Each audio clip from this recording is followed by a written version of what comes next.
Alright, so today I want to show you some ball pythons that are selling for $50 and under. As a matter of fact, one of these is actually selling for just $20. Pretty amazing that you can pick up a ball python for $20. I actually put out a video, it's been about 2 years since I made that video, and it was called How to Get a Free Ball Python. And there's actually some places you can get a free ball python. For example, sometimes you can go to Craigslist and get a free ball python. Sometimes they'll advertise them over there. But let me tell you, $20 is pretty much as close as you're gonna get to a free ball python. That is pretty crazy. And when it comes to pricing on ball pythons, I'd say it's more of a range instead of a set price as far as kind of what you're looking for. So for example, if you're looking for a certain gene, I'd say in most cases it's not one certain price across the board that everybody's selling their snakes at. It really depends a lot on the market, kind of the supply and the demand. It depends on the age and the gender of the snake, and even with all those variables, there's still just kind of a random fluctuation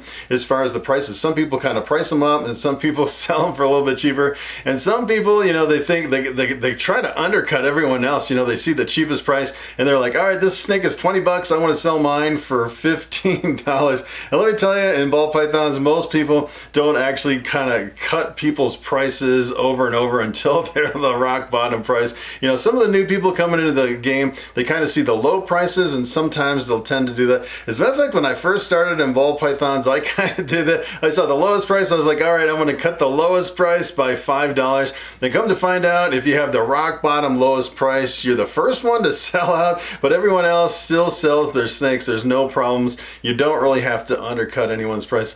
And the kind of the weird thing is, if you actually look at the range of prices on a ball python, sometimes it can be a really narrow range from the low end to the high end, and sometimes it can be really spread out, a really huge difference just for the same exact genes from one seller to another.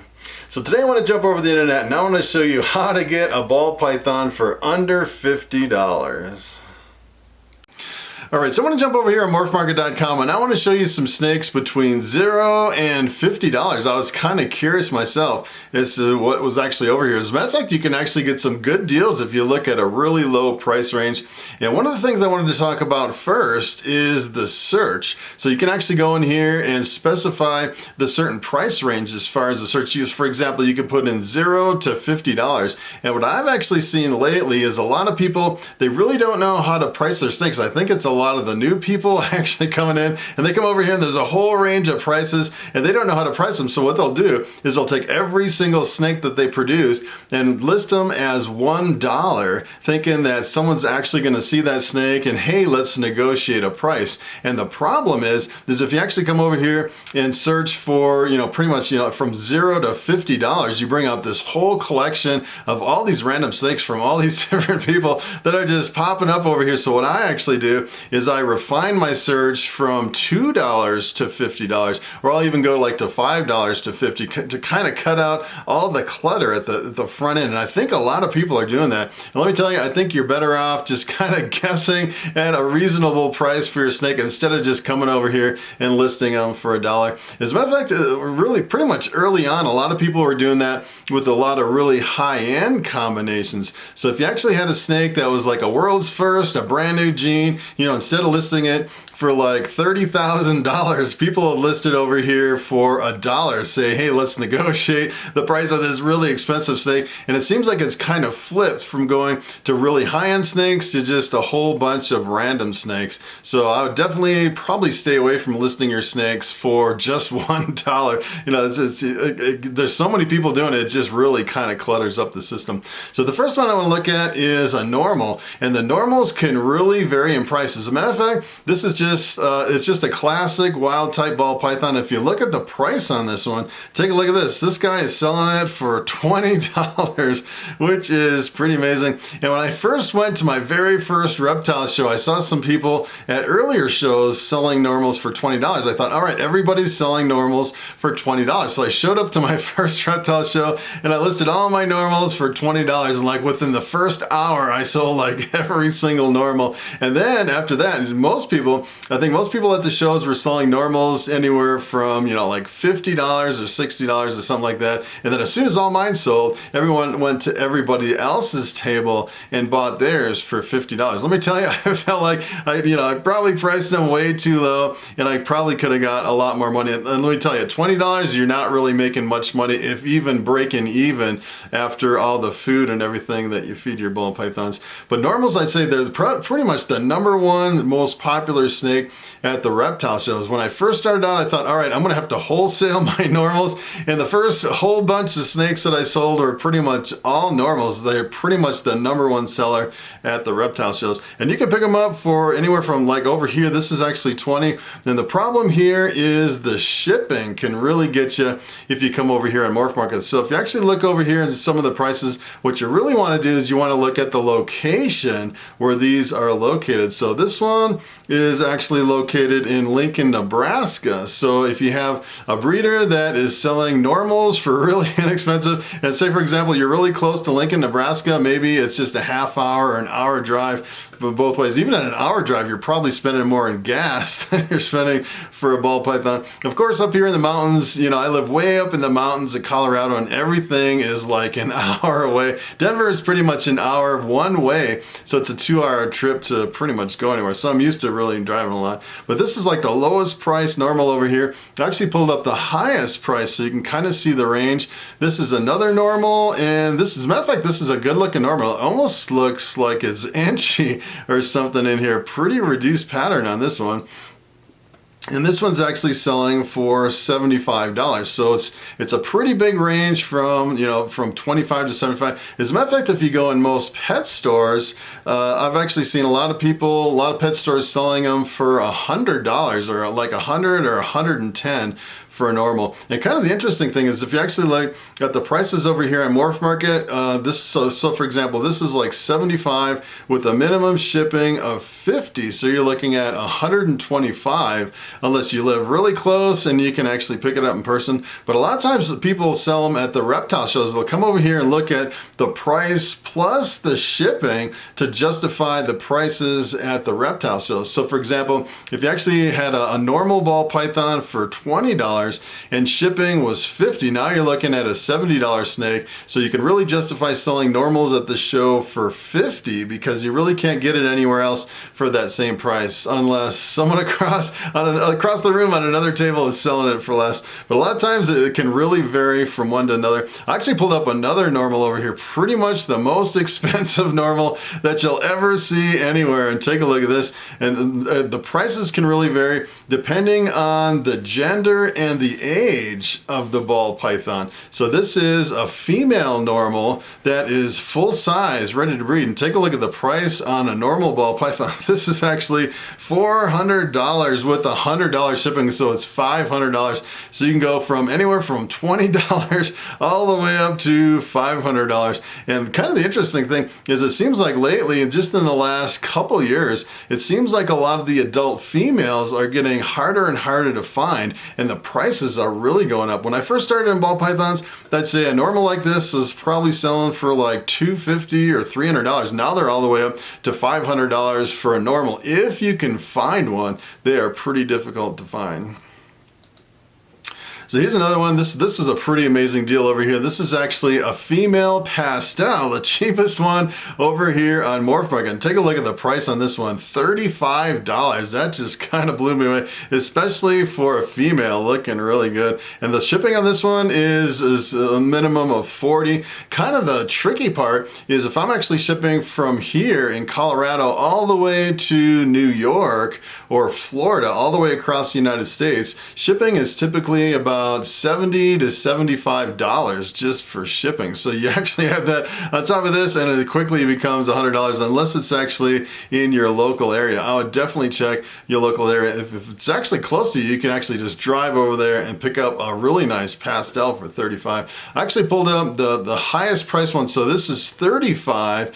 If you actually look at one of the most expensive, just the single gene pastel, both of these are hatchlings, both are females. pastels. This one is $125. So you can see there's a really big range in pastels, and I'd say it can really vary depending on what the pastels look like, if you have a really bright one, or really on the supply and demand. So the really low end prices, sometimes, you know, they're kind of a one-off. Usually I'd say if you actually go to the reptile shows here in Colorado, usually the average price for a pastel is anywhere from $80 to about $125 if you're picking them up at the reptile shows. So it can be a really big range. I actually pulled up an adult female over here. Take a look at this. So if you actually go for the most expensive pastel over here on Morphmarket, they're pretty much always the adult females. This one actually is selling for $700 with shipping included. Pretty amazing.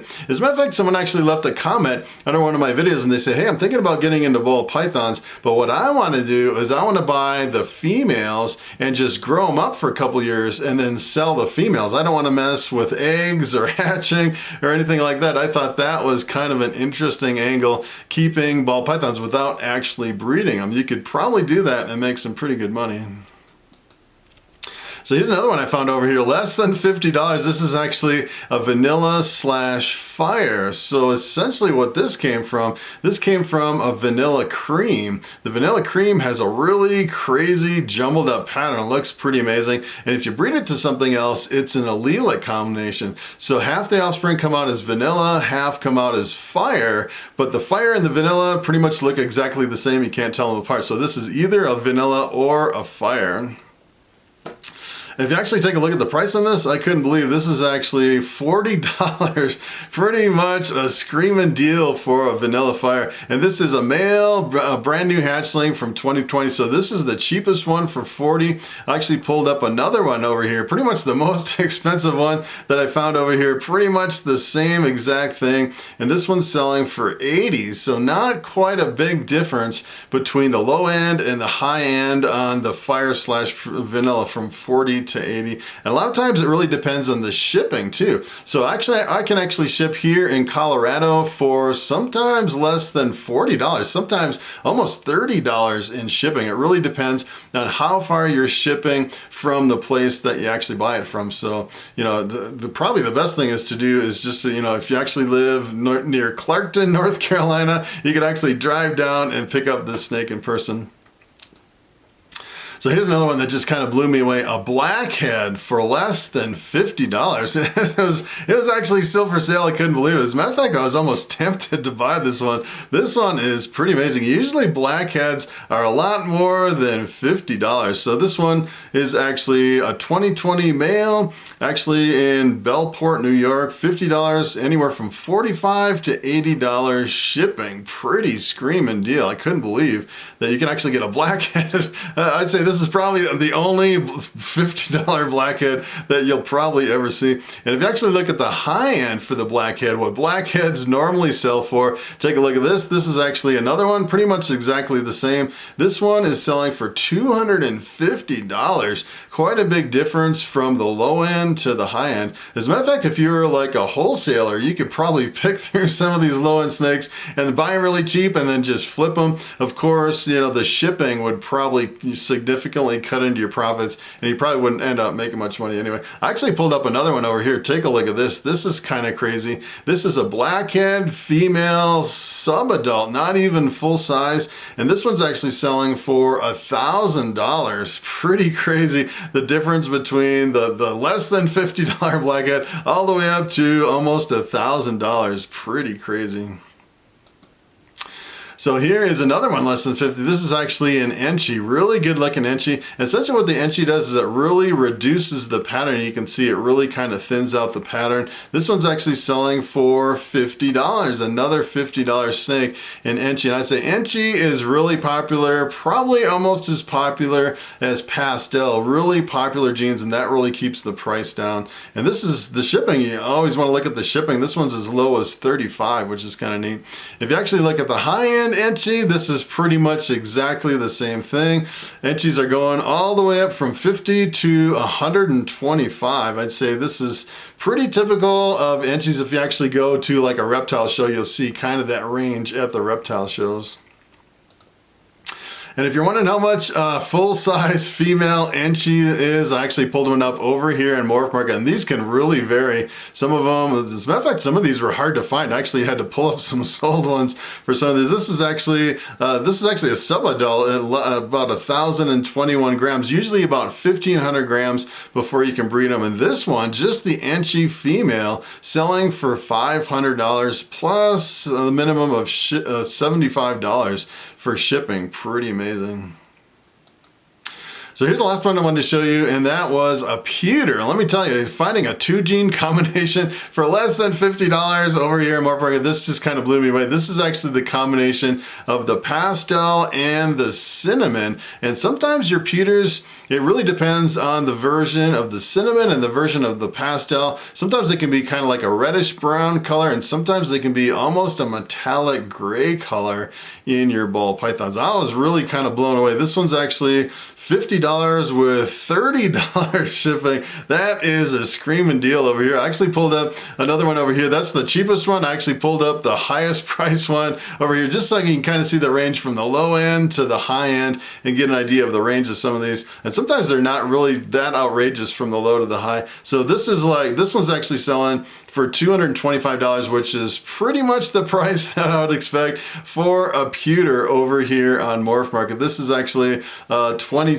171 gram male over here. I pulled up another one over here, the last one I'm going to show you. This is an adult pewter female. As a matter of fact, I actually came over here and I was looking for one that was still for sale, and I couldn't find an adult female pewter. I actually had to find one that was sold. And take a look at how much the pewter sold for. $500 and 2,300 grams. That's a pretty good size snake. So it really depends on the supply and the demand. If you actually look over here and do a search at the really low end and just keep checking Morphmarket over here, sometimes you can get some really amazing deals. All right, so it is time for the question of the day. And Abby Miller asks, what morph is Bobby? And that is a very good question. So the snake that I have around my neck right here, this is Bobby, and he is a bamboo ball python. He's a 7-year-old male. Pretty big for a 7-year-old male. Usually males don't get that big. He's almost as big as some of my females, which is pretty crazy. And the bamboo is actually in the blue-eyed leucistic complex. So if you took 2 bamboos and bred them together, 25% of the time you'd end up with an all-white snake with blue eyes, which is everyone's favorite snake. And let me tell you, the super bamboos can be really expensive. As a matter of fact, I haven't seen too many over on Morphmarket. When I first started in ball pythons, I think they were selling for like $4,000, which is kind of crazy. And I think I was pretty much one of the very first people to bring bamboos to Colorado on a large scale. I actually bred a whole bunch of bamboos when I first started out, and I had all these bamboos in my display case on my very first year, and people were like, what is that snake? That is really amazing. And kind of the cool thing I like about bamboo is if you actually mix it with pinstripe, especially with a lemon blast, the pastel pinstripe bamboo looks almost metallic, like it doesn't even look real, like it's made out of metal or something like that. I actually had some my very first year in some of the display cases, and people were just blown away how bright silver they actually were. Pretty amazing gene.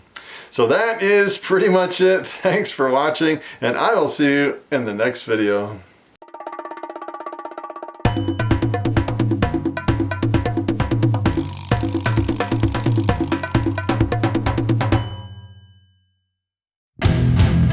Yeah.